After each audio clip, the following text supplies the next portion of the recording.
hoje representando o Estado no nosso município de Cimo Jardim. Temos muito orgulho que venho entregar esse título de cidadão cimo-jardinense. Isso é o mínimo, como prefeito, desde hoje de manhã, com a presença do vice-governador, o governador não pôde vir, estava no velório, o nosso presidente da Assembleia, Jorge Pisciani, o deputado Paulo Melo, líder do governo, vieram ao município de Cimo Jardim dos seus 169 anos, inaugurar a BR Crossa tão sonhada, que há mais, se eu não me engano, 30 anos, que ela não é nem reformada.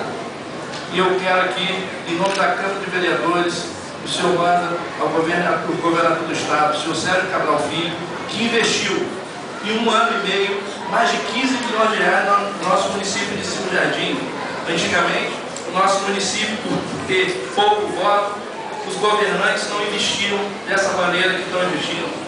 Porque ter 15.700 votos eles preferiam ir no bairro de Jardim Catarina, que teriam mais de 20, 30 mil eleitores, e ali aplicar os recursos do Estado. E o governo Sérgio Cabral Filho vem com respeito e dignidade, não fazendo política, mas sim a necessidade dos municípios, e sim contemplando o Cimo Jardim com 15 milhões de verba, e tenho certeza que vai vir mais, porque nós temos à frente do nosso Poder Executivo, o nosso prefeito Zelão e o doutor Henrique do DR, um caminho para a gente, que sabia, já falou: Zelão, hoje, pelo amor de Deus, não me pede nada, só agradece. Deixa para mim pedir semana que vem.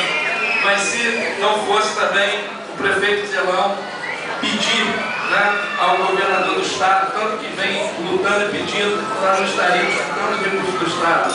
Alexandre, manda o nosso abraço de toda a população do Cimo Jardim ao nosso querido governador. Muito obrigado.